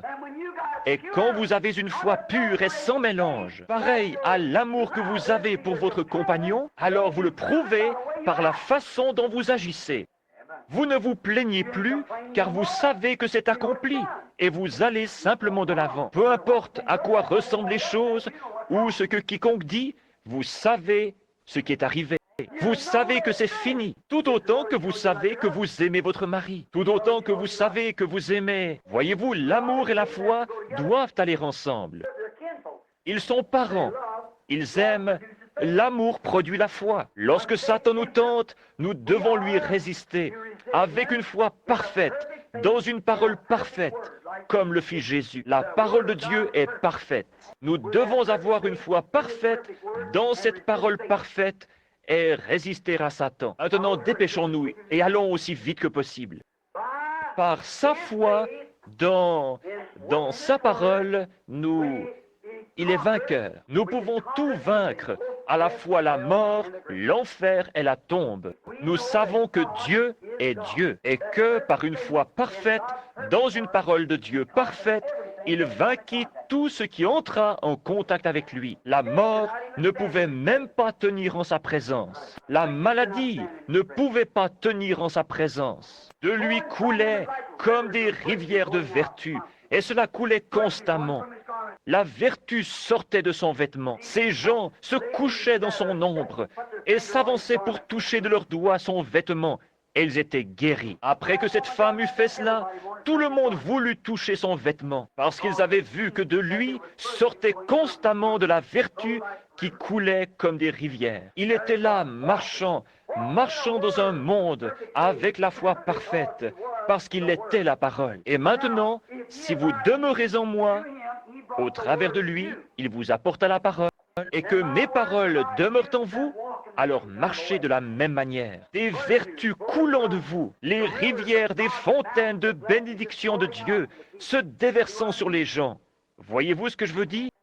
Vous ne le simulez pas, vous ne l'imaginez pas, cela arrive effectivement et vous le voyez. Si vous ne faites que l'imaginer, cela ne fait aucun bien. Et si c'est réellement là, cela arrive vraiment. Maintenant, observez. Par elle, se tenant là, il put dire, si vous détruisez ce corps, ce temple, je le relèverai en 3 jours. Pourquoi? Il en était convaincu, parce que les Écritures avaient dit que lui, le Messie, le ferait. Je ne livrerai pas son âme au séjour des morts, ni ne permettrai pas que mon bien-aimé voie la corruption. Un prophète à qui la parole est adressée avait dit que cela arriverait, et il savait qu'il était cette personne. Et lorsque Jésus dit « La prière de la foi sauvera le malade » ou « Ils imposeront les mains aux malades et ils seront guéris », vous devez avoir la même confiance parfaite que « Lorsqu'on m'imposera les mains, je serai guéri ». Parce que c'est ce qu'il a dit. Il a dit « Si vous détruisez ce corps, je le relèverai ». Parce qu'il savait qu'il était le Messie. Je ne permettrai pas que mon bien-aimé voie la corruption. Il savait qu'il était le bien-aimé. Je ne livrerai pas son âme au séjour des morts. Il ne l'a pas fait. Il savait qu'il le ferait. Il avait confiance qu'il était là pour vaincre à la fois la mort et l'enfer. Car il dit, détruisez-le si vous le désirez, et je le relèverai en 3 jours. Oh là là, j'ai le pouvoir de donner ma vie, et j'ai le pouvoir de la reprendre. Il savait qui il était. Vous êtes un chrétien. Vous avez droit à n'importe quelle bénédiction rédemptrice pour laquelle Jésus. Tout cela vous appartient. Cela a déjà été payé. Vous n'avez qu'à le croire. Pas à l'imaginer, mais à le croire. Et vous devez savoir que cela vous appartient et que vous pouvez le confesser. Oh, c'est ça, la foi victorieuse. Savoir cela. Il savait que cela arriverait. Il pouvait prédire que cela arriverait, parce qu'il savait que cela arriverait. Et quoi qu'il ait prédit, cela arrivait. Maintenant, regardez. Quoi qu'il ait dit, Dieu l'honorait. Pensez-y. Quoi que Jésus ait dit, Dieu le faisait s'accomplir. Ainsi, il savait que ces paroles étaient les paroles de Dieu. Maintenant, regardez. Ce passage de l'Écriture nous est présenté à nouveau. Si vous dites à cette montagne, « Oh là là !» Je le laisse pénétrer un peu, vous voyez, parce que nous allons avoir une ligne de prière. Nous congédierons l'assemblée, ceux qui doivent partir, et nous prierons pour les malades. Regardez, il savait qu'il plaisait à Dieu. Il savait qu'il n'y avait rien de répréhensible dans sa vie. Tu avais déjà témoigné de cela lorsqu'il dit « Celui-ci est mon fils bien-aimé, en qui j'ai trouvé mon plaisir. Écoutez-le. Celui-ci est mon fils bien-aimé, en qui j'ai trouvé mon plaisir, dit-il, le jour de son baptême. J'ai trouvé mon plaisir à faire ma demeure en lui, et rien ne peut le condamner. Maintenant, quand le même Dieu vient à vous et qu'il trouve son plaisir à habiter en vous, et trouve son plaisir à honorer votre parole, votre décision. Quelle fut la décision de Josué? Soleil, arrête-toi! Et il s'arrêta. Amen. Certainement. Quelle fut la décision de Moïse? Il leva son bâton sur une rivière comme cela et réclama qu'elle s'ouvre. Et elle s'ouvrit. Voyez-vous, c'est ainsi. Quoi que vous demandiez, et si vous dites à cette montagne, ôte-toi de là, et si vous ne doutez pas, voyez-vous, dans votre cœur, mais croyez que ce que vous dites arrive, vous le verrez s'accomplir. Cela vous remet dans la parole. Maintenant, cela n'est pas du petit lait, cela vous y remet. Je sais que cela va peut-être passer par-dessus vos têtes, voyez-vous, parce que cela ne peut s'ancrer. Mais une réelle et véritable foi le saisit en ce moment. Je l'ai vu, mes amis. Voici cette Bible qui est ouverte devant moi. Je l'ai vue arriver et je sais que c'est la vérité. Je sais, Dieu dans le ciel le sait, qu'il se peut que je ne vive pas assez longtemps pour pouvoir finir ce message. Mais je sais que cela est arrivé. Je l'ai vu moi-même. Je suis un témoin de l'accomplissement de cette parole et je sais que c'est la vérité. Vous le dites, puis vous restez là et vous voyez le Créateur créer un être vivant juste devant vos yeux. Vous secouez la tête et vous vous posez des questions. Et ensuite, vous regardez autour de vous et vous le voyez en créer un autre exactement pareil. Parce que vous l'avez dit. Et vous venez par ici et vous dites, il y en aura un autre là. Et vous regardez et le voilà. Maintenant, ceci est la vérité. Oh, où devrions-nous être? Voilà la foi parfaite. Pas de vision, prononce simplement la parole. Je n'ai jamais vu l'écureuil. Il a simplement prononcé ce certain passage de l'Écriture. Et ce qu'il était est, dis-le et ne doute pas. Et ce que tu as dit sera là. Et j'ai pris Dieu à sa parole. Et il était là, c'est vrai. C'est aussi puissant. Et mes amis, en tant que votre pasteur, c'est aussi puissant que lorsque Josué arrêta le soleil. Parce que le soleil était déjà là. Les éléments se déplaçaient et il arrêta leur mouvement. Mais ici, il a apporté quelque chose qui n'était pas là. Il a créé. Je suis si content de connaître le Dieu qui peut un jour prendre la poussière de la terre et sans qu'il n'y ait rien, me rappeler de nouveau la vie après que j'ai été enterré dans la tombe. Oh là là, c'est cela. Ma foi regarde en haut vers toi, toi, agneau du calvaire. Si vous le dites, et si vous ne doutez pas, mais croyez que ce que vous dites arrive, vous le verrez s'accomplir. Voyez-vous, croyez que cela arrivera. David, dans les psaumes, parla de lui. Et avec cette foi, il prit sa puissance et s'occupa des autres. Il ne la garda pas seulement pour lui-même, mais avec elle, il s'occupa des autres. Il fit aussi l'impossible pour sauver les autres, et il peut faire la même chose maintenant. Il a promis la même foi aux croyants dans sa parole. Et Jean, comme il l'a dit dans Jean 14, 12, Marc 16 et aussi dans Marc 11, 23 que nous venons de lire. Maintenant, regardez. Il nous est apparu sous la même forme que dans l'Ancien Testament et que dans le Nouveau Testament. Et il a fait connaître le même Christ par la même parole. Et je vous déclare que Christ est le Saint-Esprit. Le mot Christ signifie le oint. Une personne qui est ointe, c'est cela le Christ, le oint. Combien savent que c'est vrai? C'est l'inter. Le oint, il est dit qu'il y aurait un homme qui serait oint. Oint de quoi? La Bible dit dans Acte 2 que Jésus de Nazareth, cet homme à qui Dieu rendit témoignage et qui l'oignit du Saint-Esprit, s'en alla et fit de grandes œuvres, voyez-vous. Et Dieu manifesta et prouva qu'il était dans cet homme. Et maintenant, nous devenons, en étant oints par ce même esprit, des messiais oints, des messies des derniers jours, pour illuminer la résurrection de Jésus-Christ et montrer qu'il n'est pas mort, mais qu'il est dans son peuple, sous la forme du Saint-Esprit, et qu'il agit au milieu de son épouse. Il est épris d'elle, et il se déverse en elle. Ils deviennent un pour le souper des noces. Et les mêmes signes promis par le même Dieu dans la même parole produisent les mêmes manifestations que lui. Il ne nous reste plus rien d'autre à faire que de croire cela. Et croire cela est la substance. Et cela crée une foi parfaite. Pensez combien nous sommes engourdis. Pensez à cela une minute. Voyons maintenant. A-t-il bien fait toute chose? Nous a-t-il déjà dit quelque chose qui ne soit pas arrivé exactement tel qu'il l'avait annoncé? N'a-t-il pas accompli et fait exactement ce qu'il avait promis de faire? Et la grande colonne de feu n'a-t-elle pas été parmi nous? Ne l'avons-nous pas vu? La science ne l'a-t-elle pas photographié après qu'il eût été prédit ce qui arriverait? Allons là-bas, et même les journaux et les revues en ont parlé et ont montré cela, alors que ces choses avaient été annoncées des mois avant qu'elles n'arrivent. N'a-t-il pas opéré exactement de la même façon que dans l'Ancien et dans le Nouveau Testament?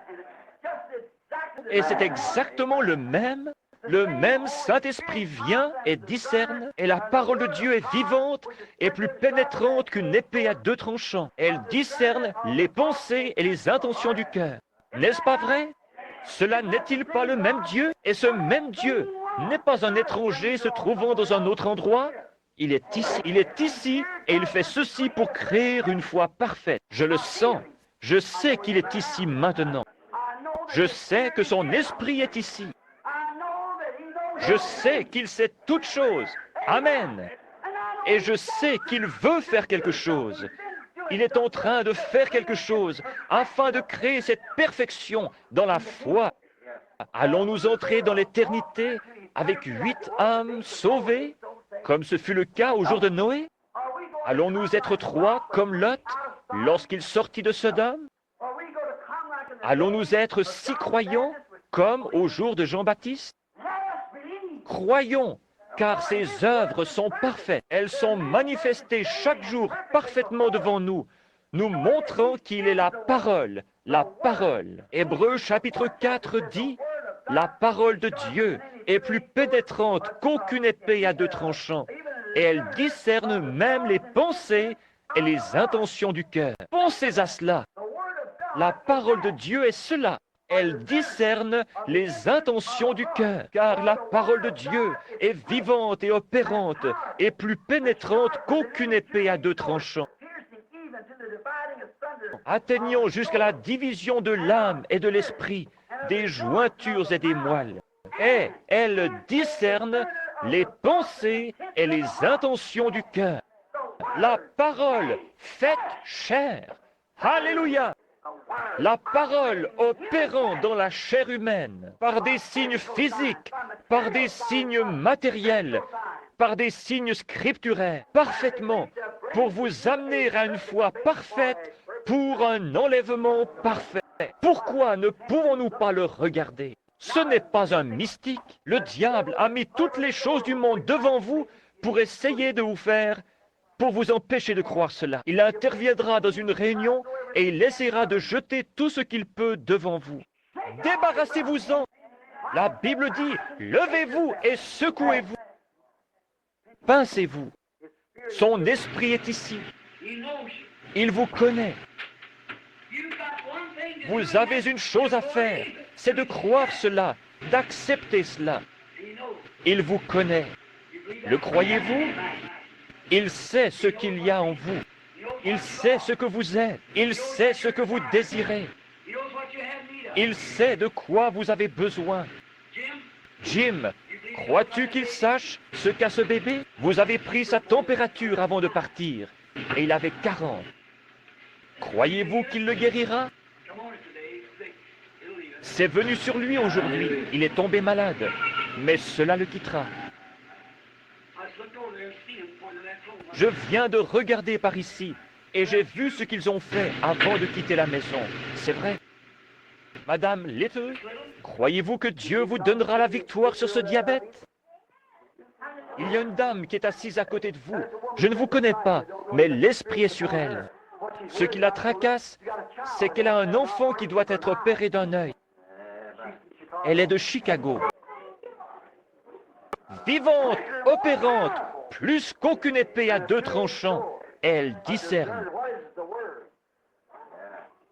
Qu'est-ce? La parole. Croyez-vous cela?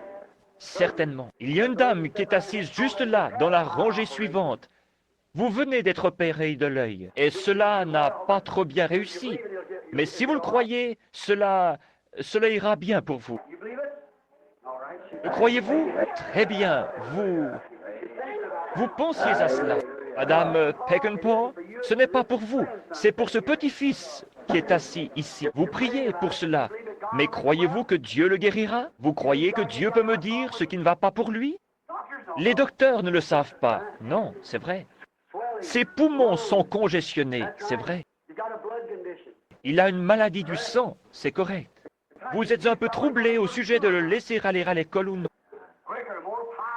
Vivante, opérante, plus qu'aucune épée à deux tranchants. Je vois une femme qui vomit sa nourriture. Elle est quelque part. Laissez-moi reconnaître son visage. Oui, elle est assise là. Son nom est Madame Llewellyn. Si vous croyez de tout votre cœur, ce trouble de l'estomac vous quittera. Amen. Il y a ici une dame qui est assise à la même hauteur qu'elle, de l'autre côté, au bout de la rangée, et qui me regarde en ce moment. Elle porte des lunettes. Elle a de l'arthrite. Celle-ci est dans votre main gauche. Elle y était, mais elle... Oui, si vous croyez. Qu'en est-il de ce bébé qui est là? Il vient de l'Ohio. Il a un cancer à l'œil. Croyez-vous que Dieu le guérira? Il le fera, si vous le croyez. Voyez-vous? Ashland, Ohio. Voyez-vous maintenant que Dieu le guérira? Il le fera.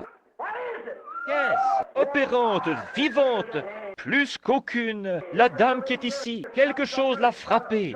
Elle souffre de son épaule. C'est vrai. Est-ce vrai? Très bien. Croyez et cela vous quittera. Voyez-vous? La parole de Dieu discerne les pensées et les intentions du cœur. Maintenant, il n'y a pas de carte de prière dans ce bâtiment. Personne n'a distribué de carte de prière. Nous ne les utilisons pas ici. C'est simplement pour garder l'ordre. Voulez-vous que l'on prie pour vous? Combien désirent que l'on prie pour eux? Pendant que la parole est manifesté dans la chair. Que cette rangée ici se lève et s'avance de ce côté. Que premièrement, cette partie vienne ici. Ceux qui désirent que l'on prie pour eux. Ensuite, après cela, je désire que cette partie ici vienne derrière eux. Ensuite, quand ils auront passé, que cette partie ici vienne. Vivante, pénétrante, plus une épée à deux tranchants, pourrait-elle faire cela? Non, monsieur, mais la parole de Dieu peut le faire. Pourquoi? Parce que c'est la parole de Dieu. Maintenant, le croyez-vous? Le grand médecin. Où est cette sœur qui vient du Tennessee?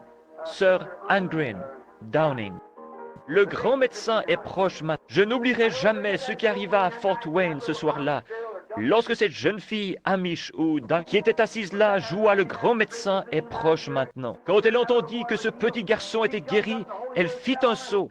Le Saint-Esprit tomba sur elle. Sa jolie chevelure glissa sur ses épaules et le piano ne manqua pas une note.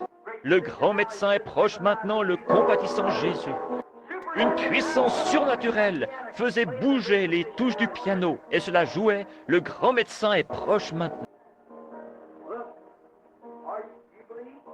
Regardez, croyez-vous?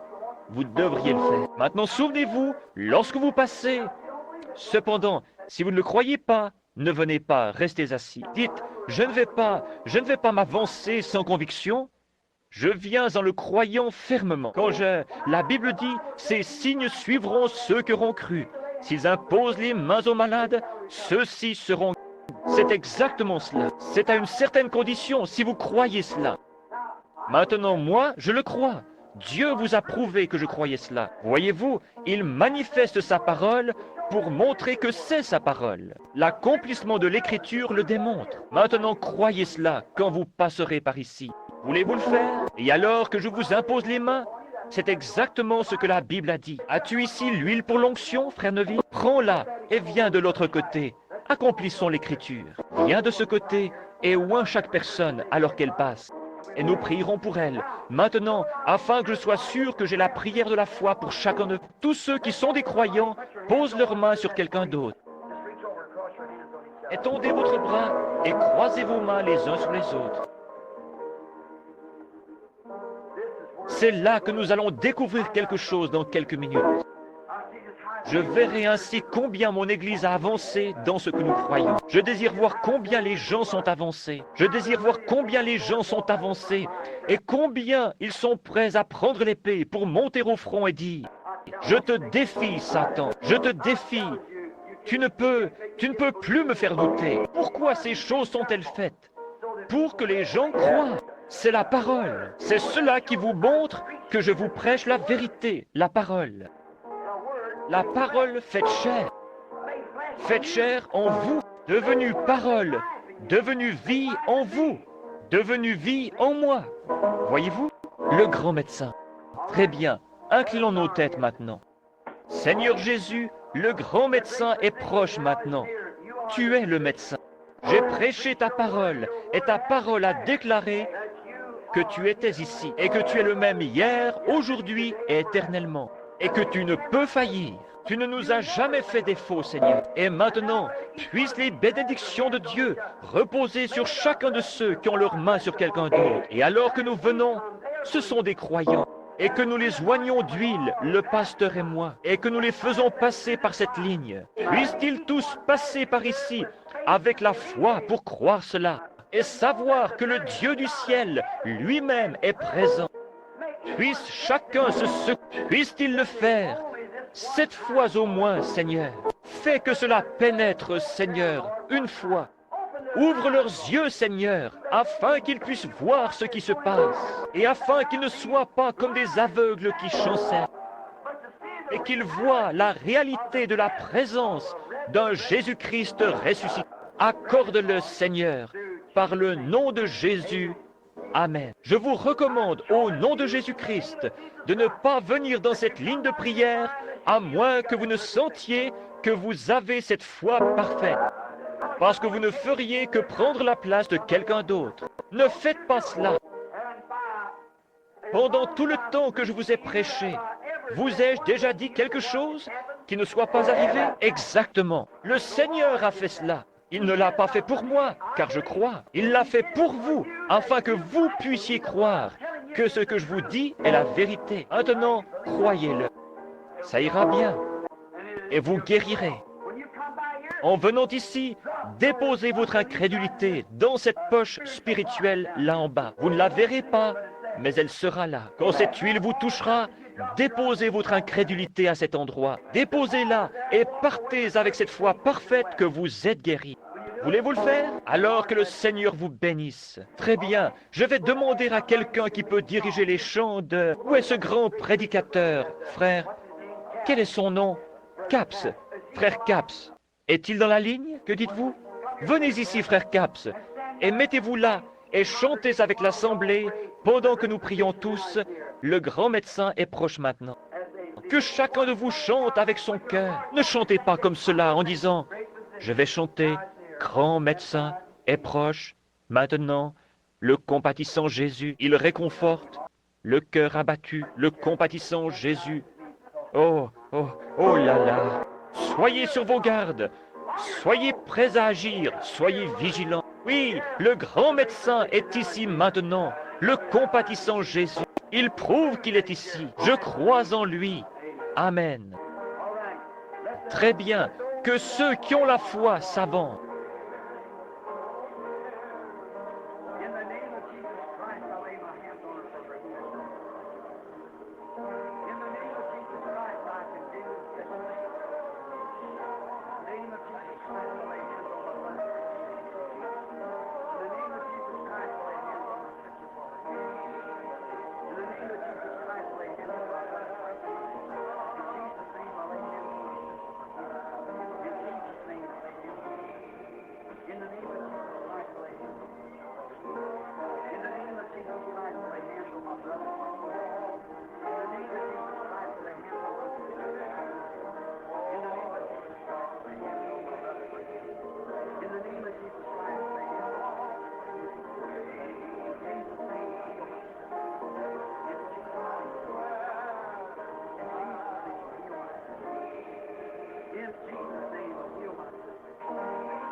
Jesus' name, heal my brother. Jesus' name, heal my sister. Jesus' name, heal this little sister. In Jesus' name, heal this little girl. In Jesus' name, heal my sister. Jesus' name, heal my brother. Jesus' name, heal my sister. Jesus' name, heal my sister. Jesus' name, heal the child. Heal the child, Lord. In Jesus' name, heal the little boy. In Jesus' name, heal my sister, Lord. In Jesus' name, heal my sister, Lord. In Jesus' name, heal my sister. In Jesus' name, heal my brother. In the name of Jesus Christ. Heal my sister. In Jesus' name. Deposit your unbelief now. In Jesus' name, heal my brother. In Jesus' name, heal my brother. Drop your unbelief in the box now. Take perfect faith. In Jesus' name. May it be done. In Jesus' name, grant it. In Jesus' name, grant it. In Jesus' name, heal my sister. In Jesus' name, heal my sister. In Jesus' name, heal my sister. In Jesus' name, heal my sister. In the name of Jesus, heal my sister. This is baby going on. In the name of Jesus, heal this sister. In Jesus' name, heal my sister. Bless you. In Jesus' name, heal her. Praise God. In Jesus' name, heal my sister. In Jesus' name, heal my sister. In Jesus' name, heal my sister. In Jesus' name, heal my brother. In Jesus' name, heal my sister. In Jesus' name, heal my sister. In Jesus' name, heal my sister. I never, I've never been a faith that I know how to do it just for a person. In Jesus' name, heal the sister. In Jesus' name, heal the sister. God, I lay hands upon the baby, so shall it be healed. In Jesus' name. Amen. In Jesus' name, heal. In Jesus' name, heal my brother. In Jesus' name, heal this my brother. The little girl, in the name of Jesus Christ, heal them, Lord, Lord. In Jesus' name, heal our sister. In Jesus' name, heal our sister. In Jesus' name, heal my brother. In Jesus' name, heal my sister. In Jesus' name, heal my brother.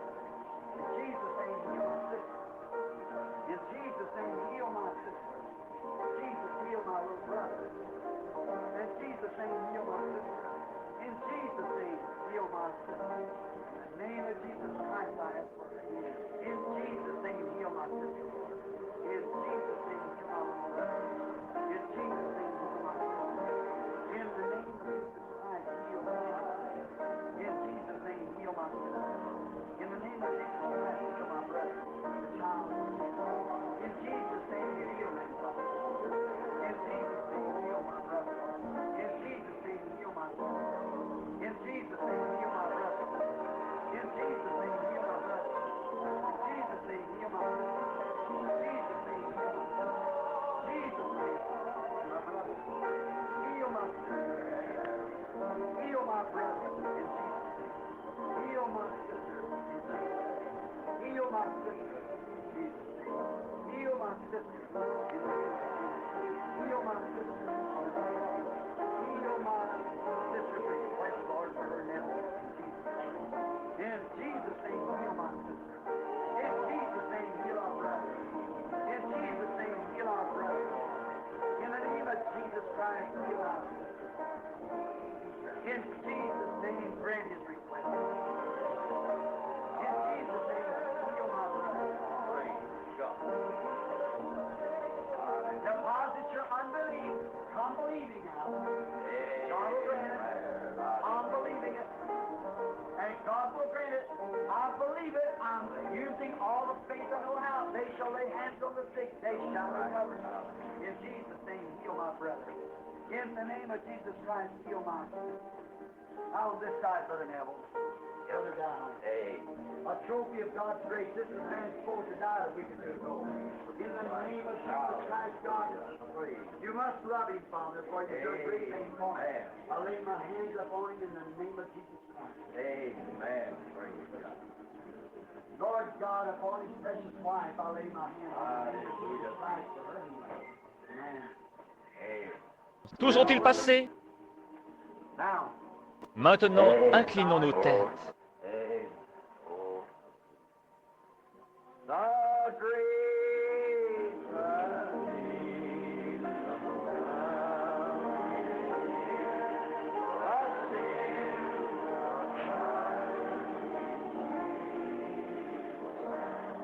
Jesus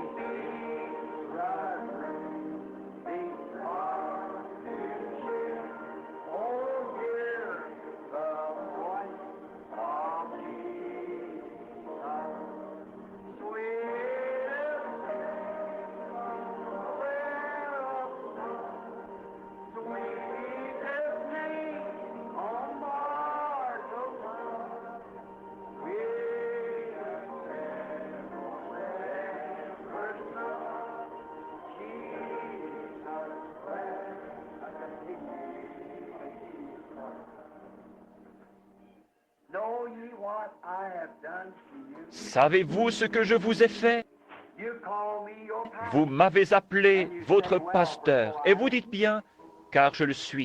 If I, your pastor, Si moi, en tant que votre pasteur, ai été identifié par Jésus-Christ comme faisant son œuvre, alors croyez ma parole. En faisant cet acte de foi et en vous imposant les mains, j'ai condamné la maladie et les afflictions qui vous tourmentaient. Croyez-le, ainsi vous recevrez la réponse, peu importe ce que c'est. Car toutes choses sont possibles à ceux qui croient. Et quand vous priez, croyez que vous recevez ce que vous avez demandé. Et je crois vraiment que je le reçois. Et dans mon cœur, j'accepte chacune de vos guérisons. J'accepte que c'est accompli. Je le crois avec tout ce qui est en moi. J'ai aussi posé mes mains sur ces mouchoirs qui sont là. J'ai surveillé cela de près. Je crois qu'ils produiront exactement ce que les gens ont demandé. Je le crois. Ceci entre dans ce troisième pool. Je le crois. Maintenant, je désire vous poser une question sincère. À vous qui avez passé par la ligne de prière, pouvez-vous réellement croire et sentir maintenant que quelque chose s'est passé en vous depuis que l'on vous a imposé les mains? Le voilà, c'est ceci que nous attendions. Ce n'est pas, cela commence juste à s'épanouir maintenant, voyez-vous. Cela vient de commencer avec « j'ai fait ceci dans un but précis ». J'ai fait ceci dans un but précis. Je suis en train de préparer quelque chose.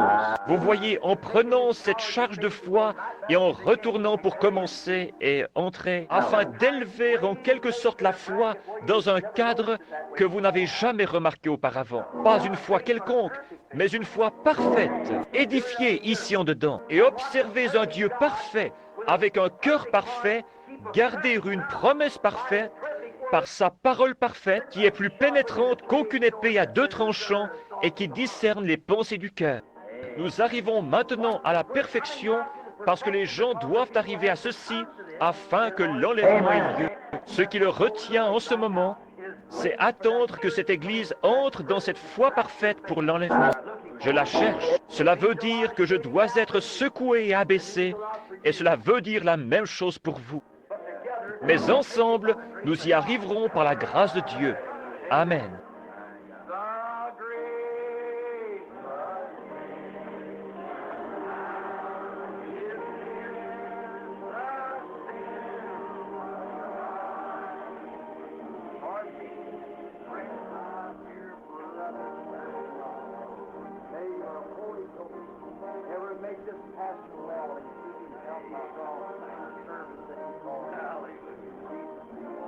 I claim it, Lord. I love you. We need you.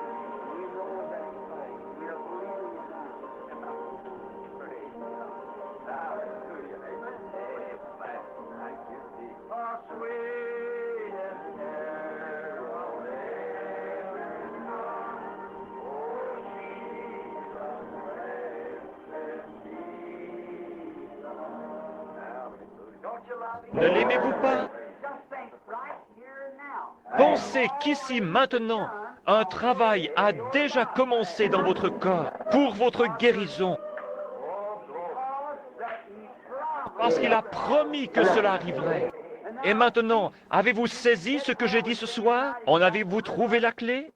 Si vous dites à cette montagne, voyez-vous, ne doutez pas, ne doutez pas, mais croyez que ce que vous avez dit, maintenant regardez, en moins de 5 minutes, chaque main s'est levée, montrant ainsi qu'une œuvre avait commencé en eux présentement. Oh là là, le voilà, c'est cela. Qu'est-ce? La présence du grand médecin. Oh, let's raise our hands. Oh, levons nos mains vers Dieu et chantons-le de nouveau.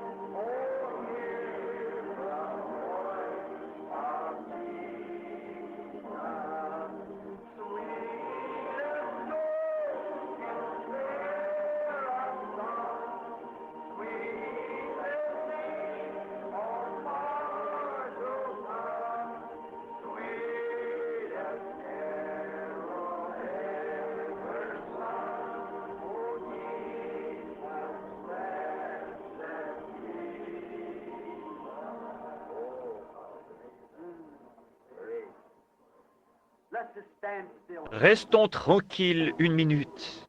Let's just worship Him in our heart. Adorons-le dans notre cœur. Think of God. Pensez-y. Il est ici. Il est ici. Qui? Qui s'identifie comme étant la parole?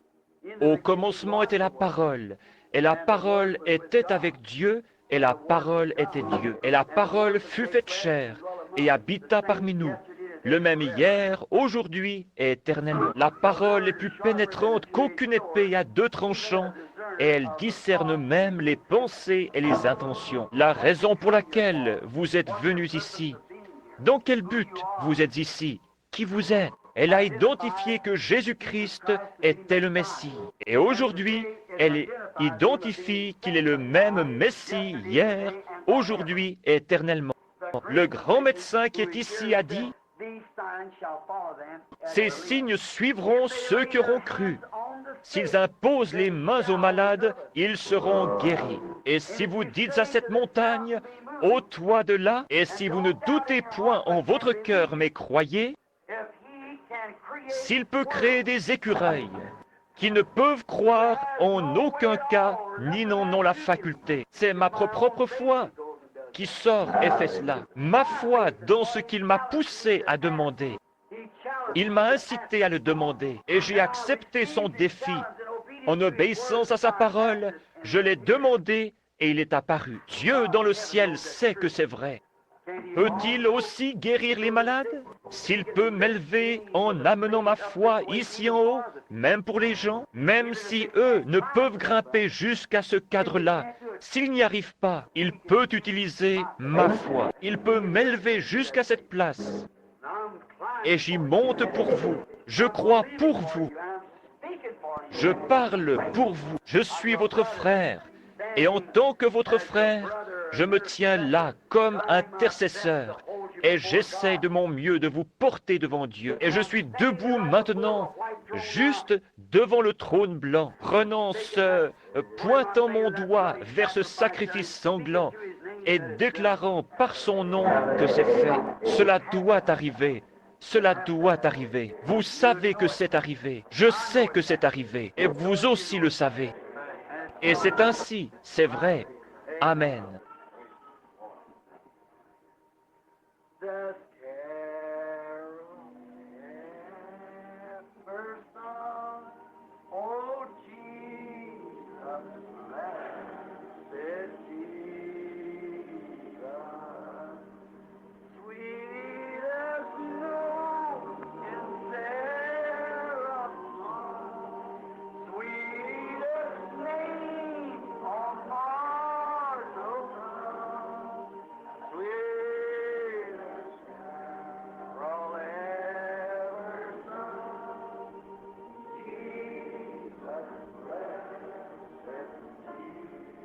And the devils were subject Et les unto démons us nous in étaient thy assujettis en ton nom.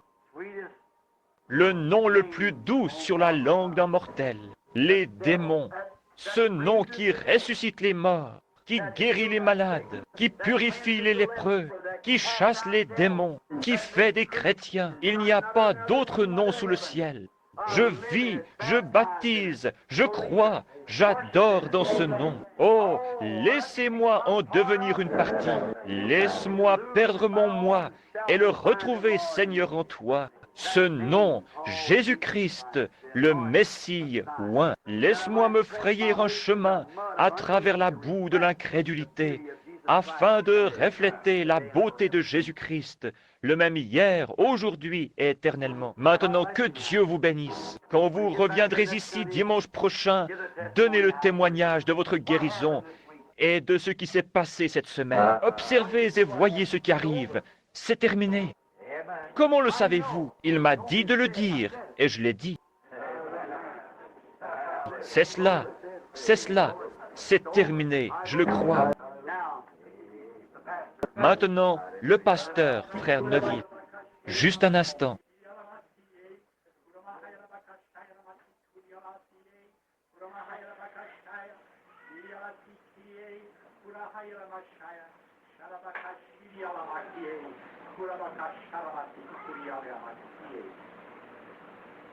Is not my word real in the hearts of those to whom I will reveal it, saith the Lord thy God? Yea, and is not my word sharp, even as I have spoken this night, yea, sharp as a two-edged sword? Yea, I say unto thee, my arm is not sharpened that I cannot heal, and yea, my ear is not dull that I cannot hear thy prayer, saith the Lord thy God. Yea, look ye unto me, and know that that shall be performed which I have promised unto thee, saith the Lord thy God. Yea, know ye, that the truth was spoken unto thee this night. Yea, and the miracles that I have promised thee, are already taking place. Yea, they are coming to pass, saith the Lord thy God. Know ye, let this word be confirmed in thy heart, that I have dealt with thee and shall deal with thee, saith the Lord. Béni soit le nom du Seigneur. Levons nos mains et adorons-le une minute.